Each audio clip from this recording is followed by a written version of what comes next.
Сегодня я хочу поговорить с вами о компрессии мастер-шины. На самом деле вокруг этого вопроса огромная куча разговоров, все спорят, надо сводить с компрессором на мастер-шине или без компрессора. Да это же круто, я знаю, да, даже многие преподают таким образом, типа мы сразу ставим лимитер мультибенд и вот начинаем сводить, и тогда у нас фонограмма получается охрененно плотной.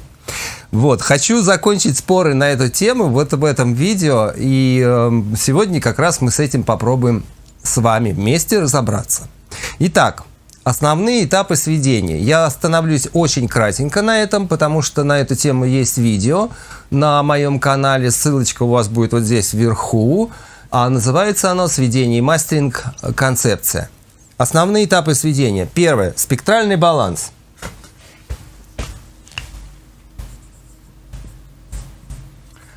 Второе – музыкальный баланс.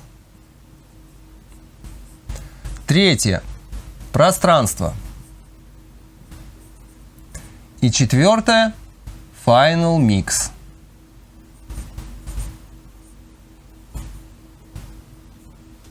Начнем с первого.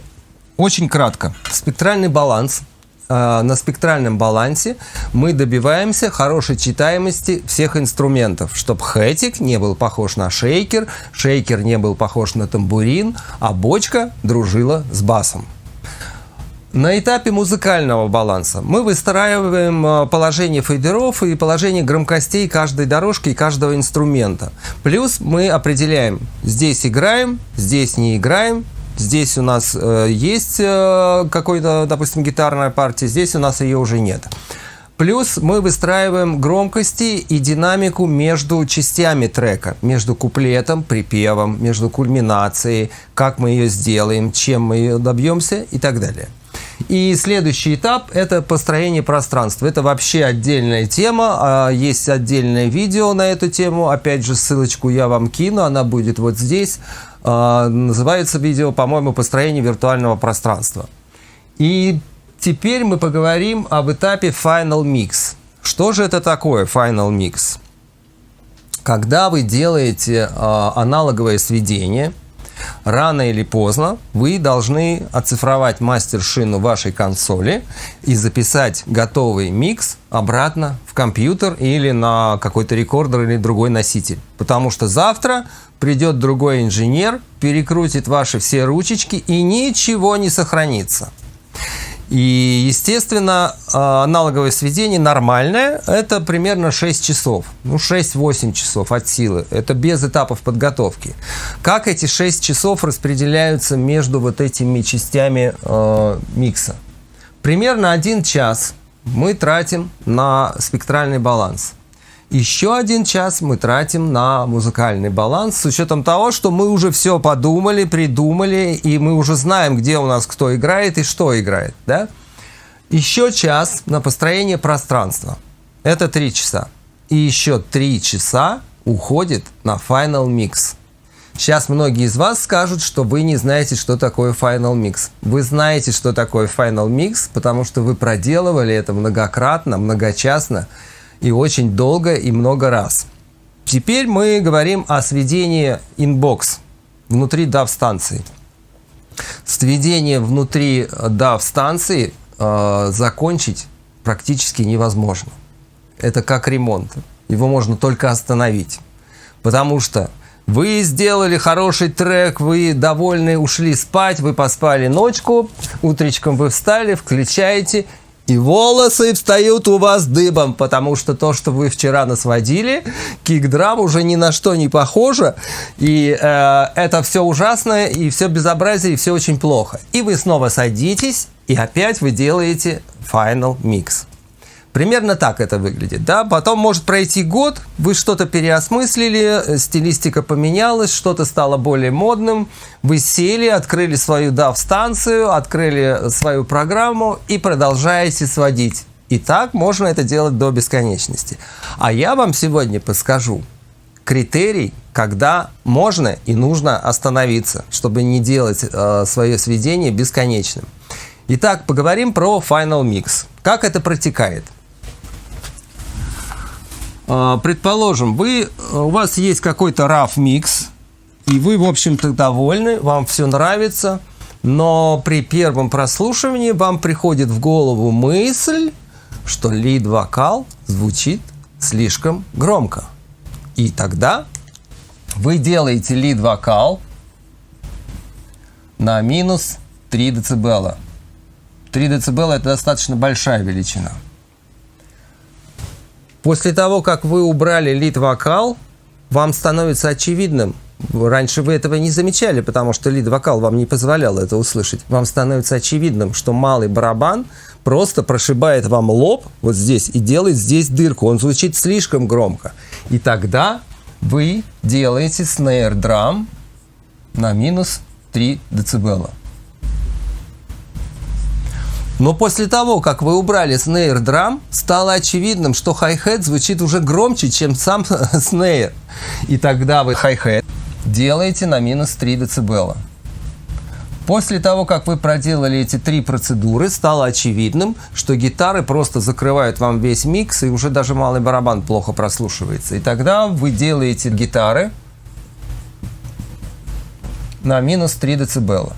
Ну, я могу это продолжать достаточно долго, примерно так же, как длится Final Mix, да? Но в целом вы проделаете 10-15 процедур, и в конечном счете вы придете к выводу, что лид-вокал звучит слишком громко, и вы возвращаетесь к первому пункту.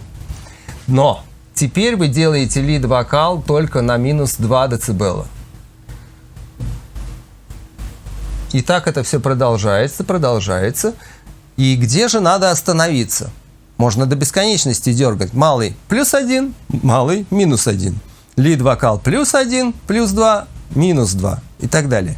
Остановиться нужно тогда, когда вы реально сможете услышать разницу в изменении громкости отдельного инструмента плюс-минус 1 дБ.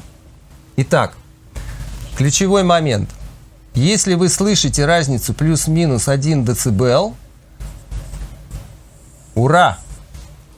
Вы практически закончили Final Mix. Остались маленькие-маленькие штришки.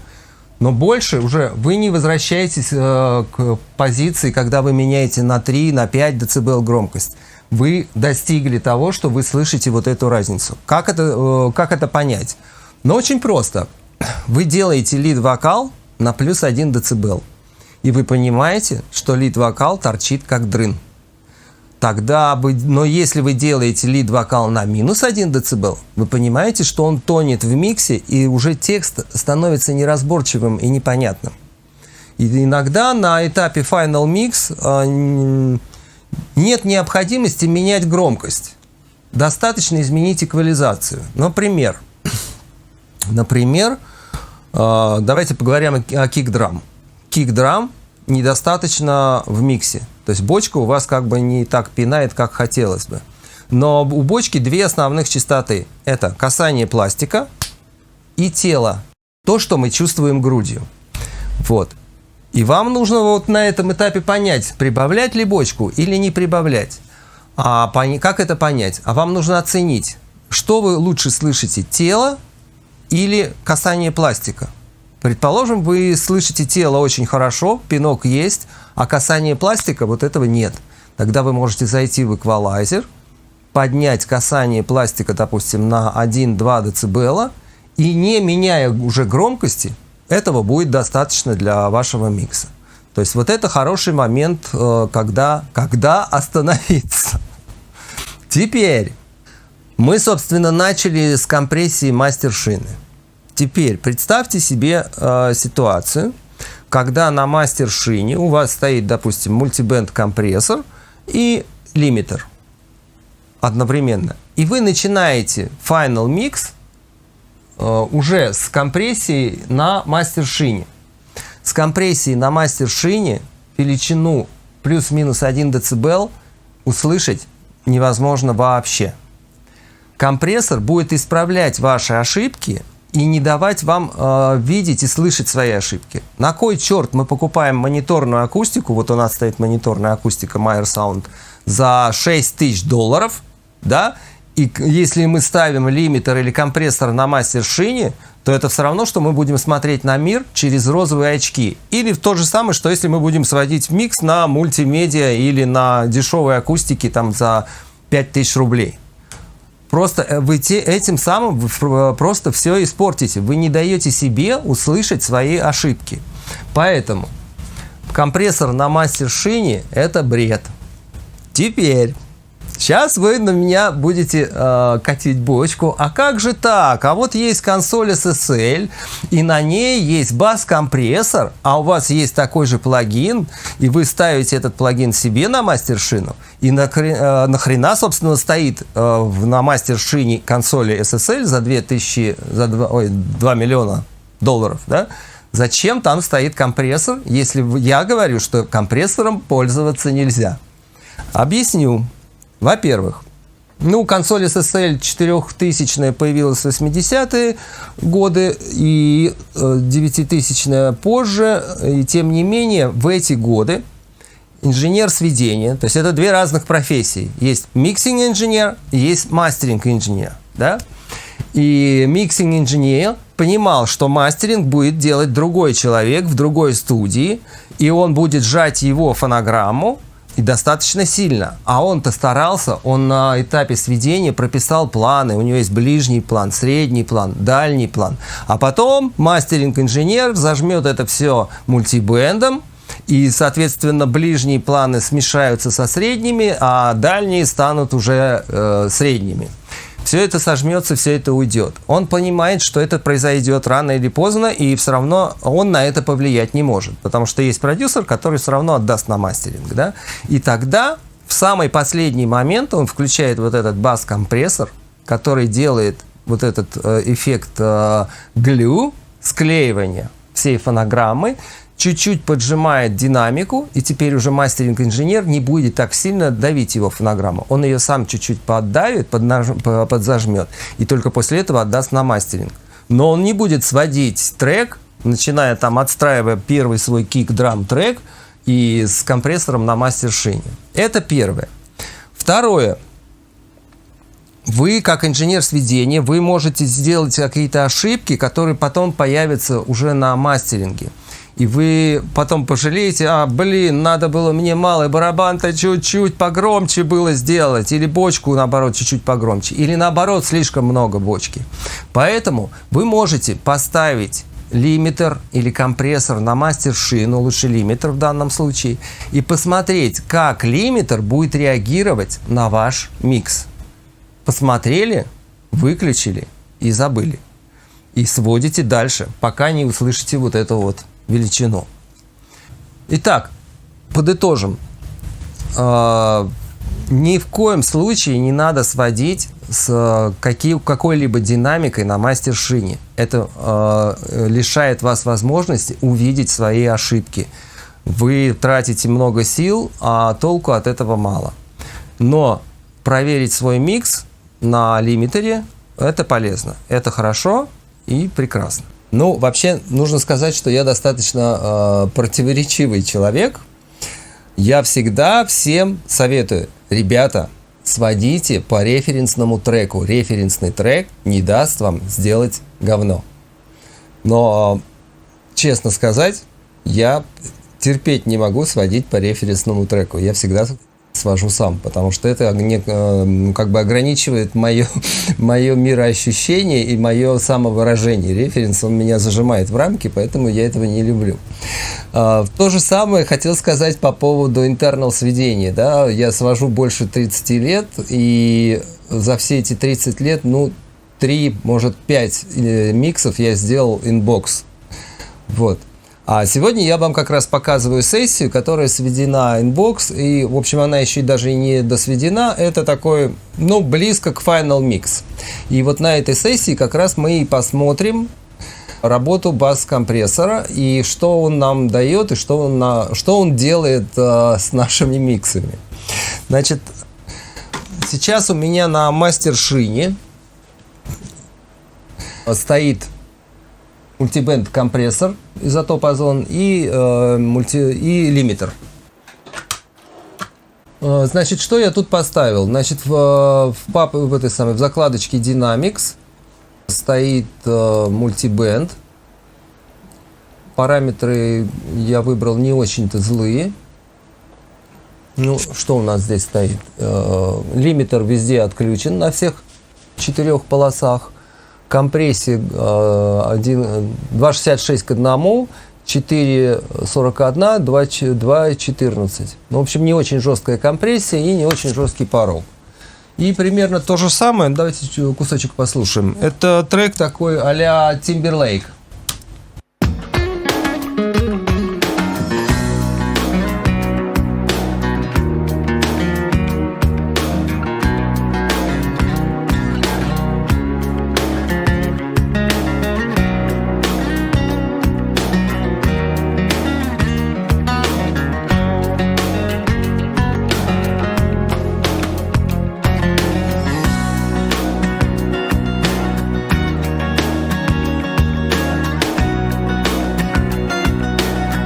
Не очень жесткая компрессия по полосам, по верху 1,2 дБ, средний 7, нижняя середина 4,5 и низ на 3-4 дБ.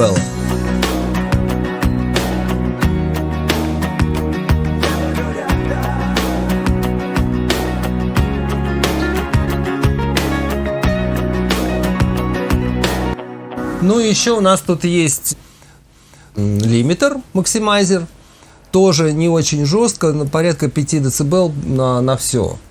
И, ну вот, собственно, и все. И вот теперь вот с этим мы с вами попробуем посводить.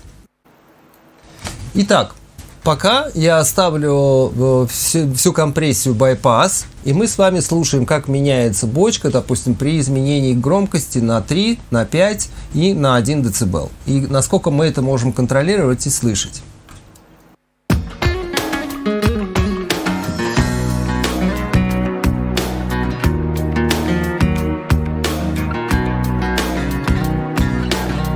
В этом миксе кик встал на уровень минус 18. Ну, то есть вот так сложилось, так встали звезды. Теперь смотрите, я буду переключаться на с минус 18 на минус 13, это разница 5 дБ, и с минус 18 на минус 15, это 3 дБ.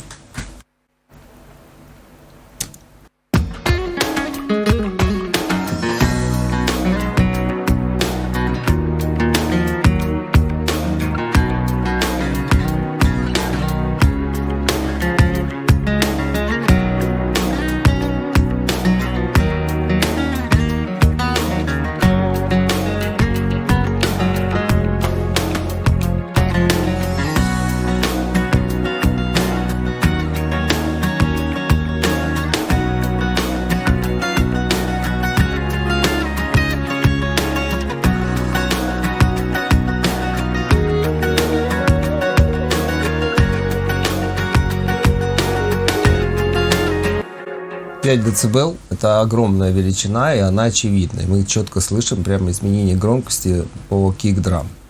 Давайте теперь попробуем все то же самое на 3 дБ. 3 дБ будет не так очевидно, но все равно мы будем это слышать.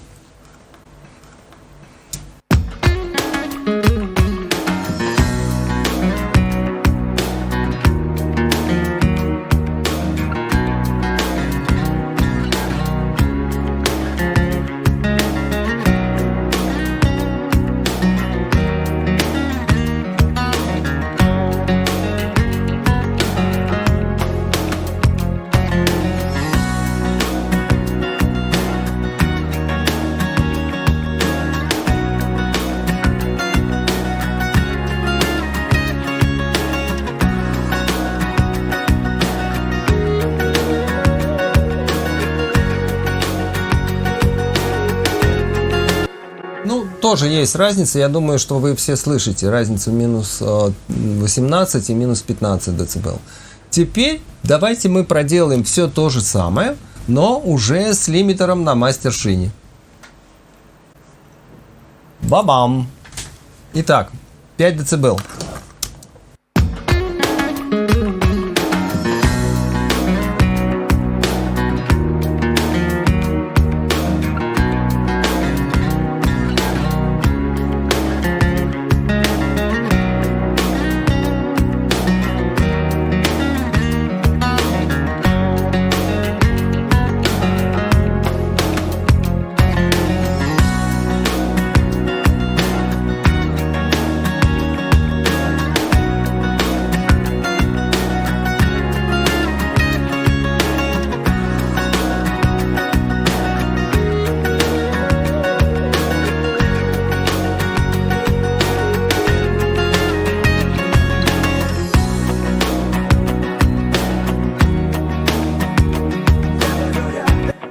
Ну что?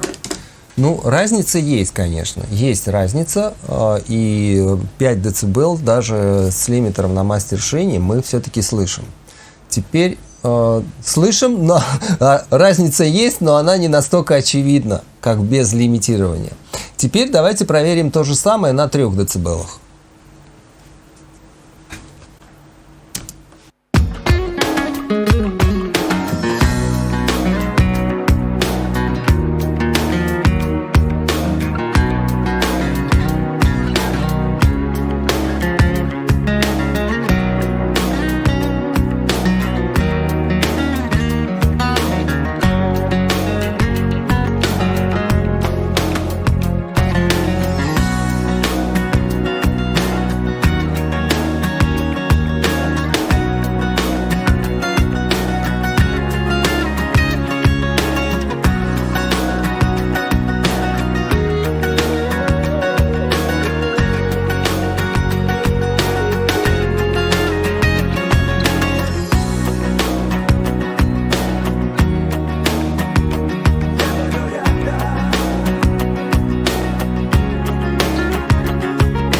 Но 3 дБ практически уже не слышно. Хорошо, давайте посмотрим все то же самое на малом барабане. Итак, на малый барабан я также сейчас сделаю изменение громкости на 5, на 3. И потом мы послушаем все то же самое уже с компрессором на мастер-шине.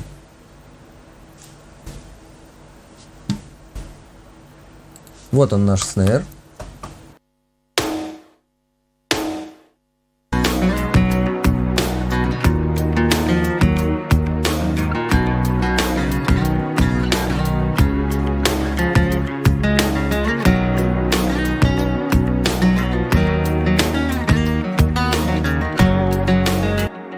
Исходное положение громкости для снейра здесь минус 23. Значит, у нас будет минус 18 и минус 20.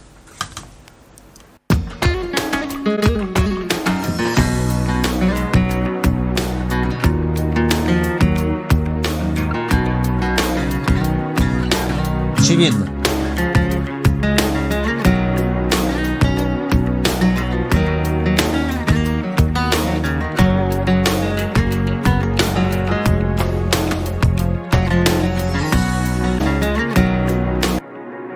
Даже на снейре разница более очевидна, чем на кике. Так, на кике менее заметно, да? Теперь мы включим наш лимитер и проделаем все то же самое. Исходное положение минус 23.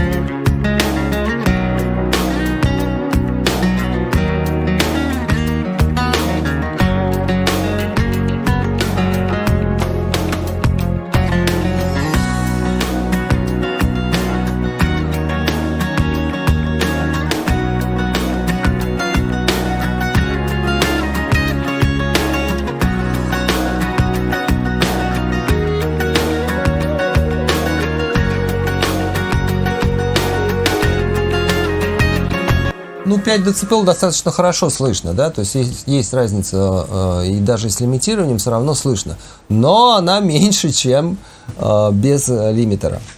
Окей, теперь 3. Так, исходные 23 оставляем.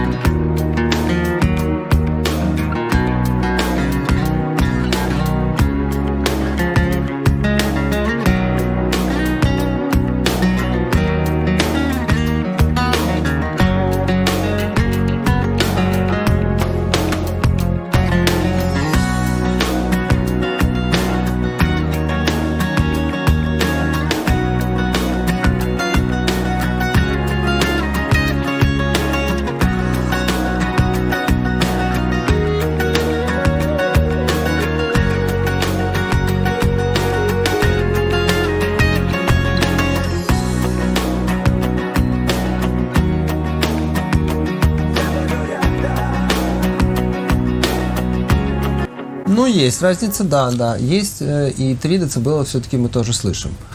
Хорошо, давайте попробуем то же самое все проделать на гитарной партии акустической гитары. Вот она у нас беленькая на пульте, вот она так звучит.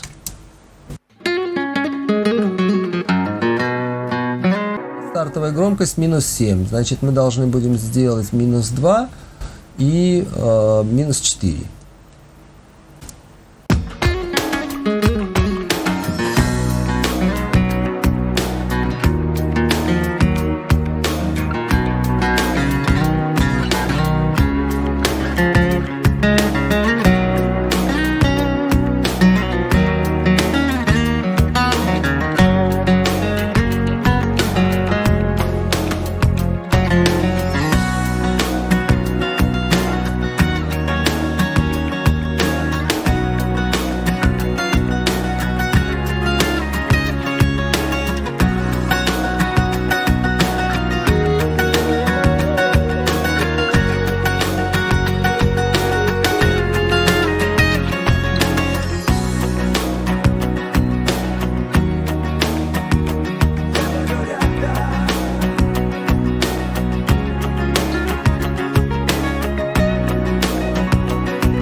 Существенно слышно, но разница большая. Окей. Теперь давайте попробуем услышать то же самое уже с лимитером на мастер-шине.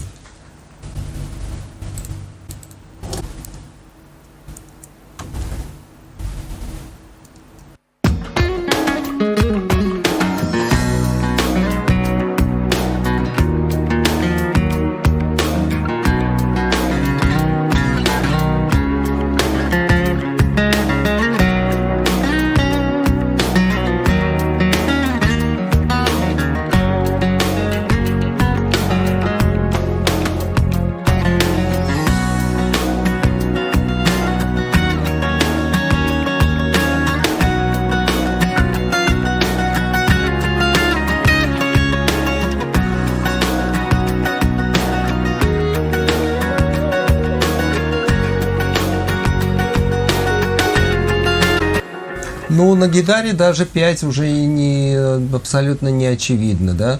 То есть разница есть. Если мы знаем, что это мы меняем, мы слышим разницу. Думаю, так вслепую можно даже и не услышать уже. Теперь попробуем 3.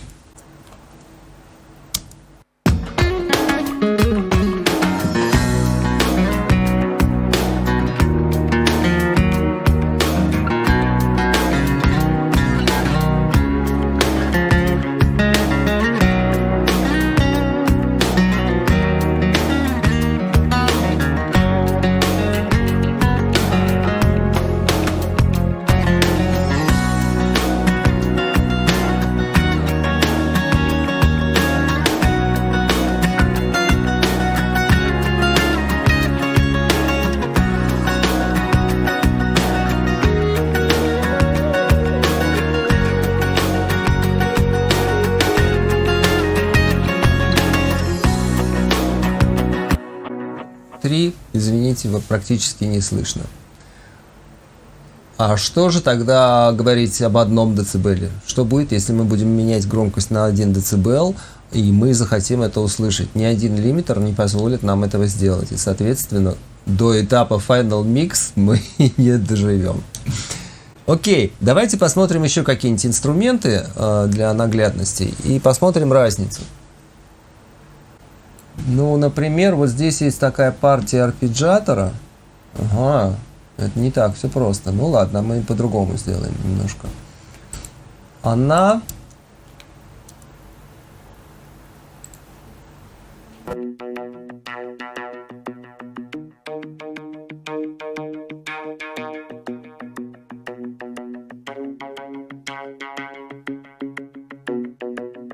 Интересно, она так спозиционирована, что ощущение, что она находится сзади немножко.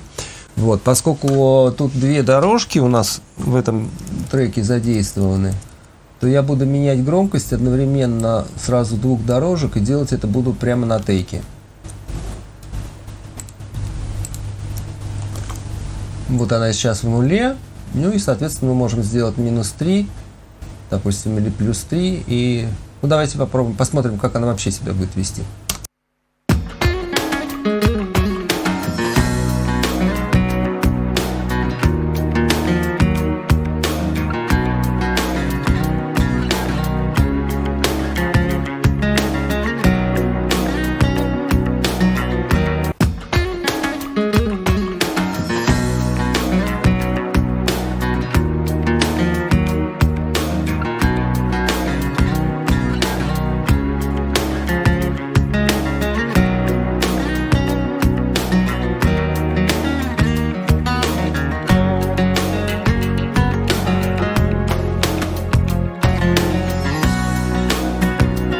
Ну и 3 тоже очень хорошо слышно. Давайте теперь попробуем все то же самое, только уже с лимитером и с мультибендом. Даже, честно говоря, я не проверял, что из этого будет. Если кик, допустим, и снейр я проверил перед записью, то арпеджиатор я не проверял, поэтому мне самому интересно. Дело в том, что мультибенд, он будет работать со средними уровнями, он будет средние уровни поджимать сильнее.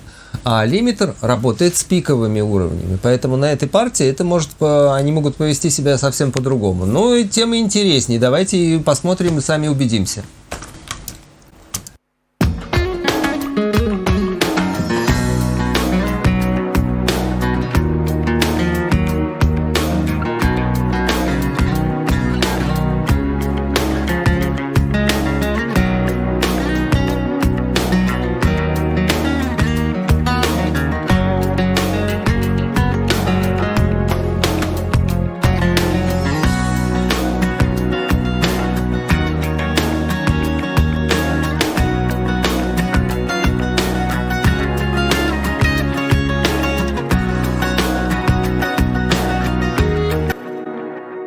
Вроде как 5 слышно, конечно, особенно там в отдельных местах прямо слышно, что мы поднимаем на 5.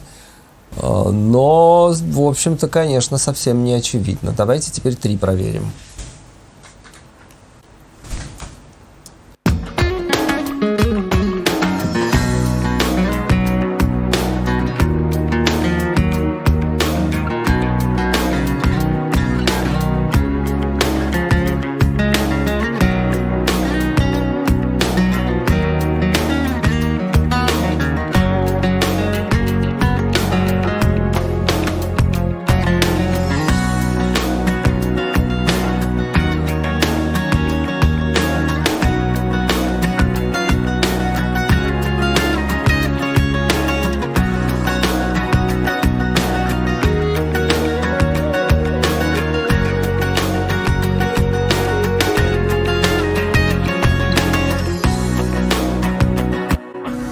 Ну что, мультибенд и лимитер сделали свое дело.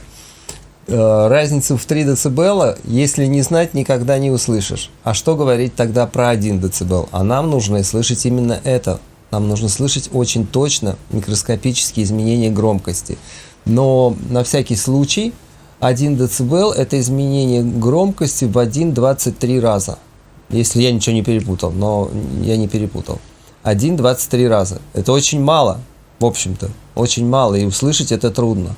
Поэтому никаких лимитеров и никаких мультибендов во время сведения на мастер-шину не ставьте. Не мучайте себя, иначе ваши миксы будут бесконечными. Окей, давайте подытожим. Значит, что здесь важно, то, что я с самого начала не сказал. Прежде чем работать с этим видео, я выставил громкости до и после компрессии абсолютно идентичны, да, потому что понять разницу, что делает лимитер или компрессор в тот или иной момент, можно только тогда, когда у вас полностью уравновешены громкости байпаса и с лимитером.